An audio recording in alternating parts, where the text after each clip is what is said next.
दुःखाला कसे सामोरे जायचे. श्री स्वामी समर्थ. श्री स्वामी समर्थ. सगळेच दरवाजे बंद आहेत. आपण अडकून पडल्यासारखं वाटतंय. काय करावं हे कुणालाच कळत नाही आणि कुणालाही आपली पर्वा देखील नाही. हॅलो फ्रेंड्स, कसे आहात सगळे? KS क्रिएशन मराठी चॅनलवरती तुमचं स्वागत आहे. चला, स्वामी सांगतात, अपेक्षित असतं तेच लोक सोडून जात आहेत. आपले जीवन आपल्याला इतके रडवत आहे. इच्छा असूनही आपण दुःखातून मुक्त होऊ शकत नाही.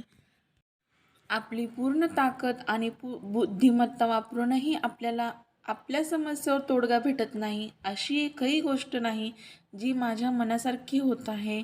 प्रेमळ स्वामी भक्तांनो, आपल्याला कोणी साथ देईल की नाही हे ठाऊक नाही, पण प्रत्येक सुखदुःखात स्वामी तुमच्यासोबत असतात. कथा एक. एकदा अकबराने बिरबलाला विचारले, मला सांगा, देव मोठा की मी मोठा? बिरबल म्हणाले, तुम्ही मोठे आहात गुरु. हे ऐकून अकबर म्हणाले, मी ऐकले होते की तुम्ही खूप हुशार आहात, पण मी आनंदी होण्यासाठी खुशामत देता, म्हणूनच तुम्ही मला देवापेक्षा मोठे म्हणत आहात. मग बिरबल म्हणाले, महाराज, तुमच्यात इतकी शक्ती आहे की जी देवाकडे देखील नाही. अकबराने विचारले, कोणती शक्ती आहे ती? तेव्हा बिरबल म्हणाले, जर तुम्हाला कोणाचा राग आला तर तुम्ही त्याला शिक्षा करू शकता.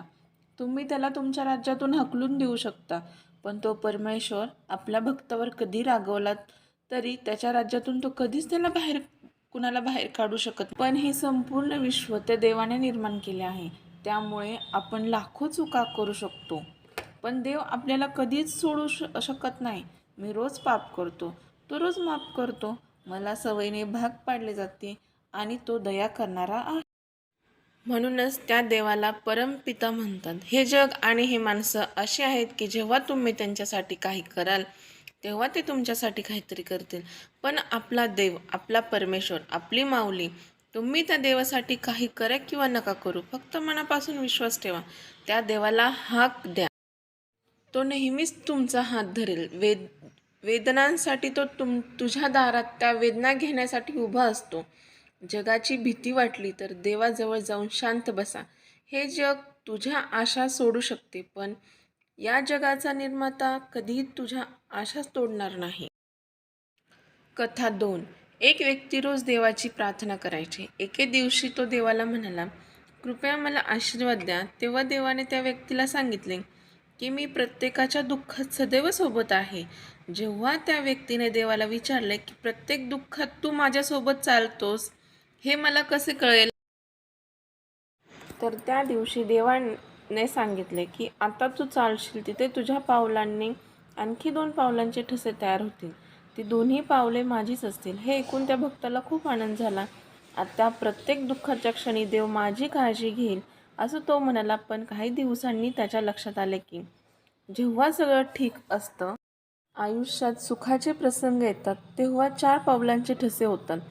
पण जेव्हा दुःख असते, आयुष्यात काही अडचणी असतात, तेव्हा 2च पावलांचे ठसे कसे काय होतात? त्याच्या मनात खूप दुःख झाले. त्याने देवाकडे प्रार्थना केली की दुःखाच्या वेळी जग मला सोडून जाते हे ऐकले होते, पण जेव्हा माझ्या आयुष्यात दुःख आले तेव्हा तू मला का सोडून गेलास? जेव्हा दुःख असते तेव्हा 2च पाऊल खुणा उमटतात, तू माझ्यासोबत का चालत नाही? तेव्हा परमेश्वर प्रेमाने म्हणाले, अरे बाळा, तुझ्या आयुष्यात जेव्हा जेव्हा दुःख असतं तेव्हा तेव्हा मी तुला उचलून घेतो, म्हणूनच तुझ्या पावलांचे ठसे उमटत नाही. अरे बाळा, माझे तुझ्यावर खूप प्रेम आहे. मी तुला माझ्या काखेत उचलून घेतले असते, म्हणून तुझ्या पावलांचे ठसे तुला दिसत नाही. तुम्हाला जर ही माहिती आवडली असेल तर या चॅनलला लाईक आणि सबस्क्राईब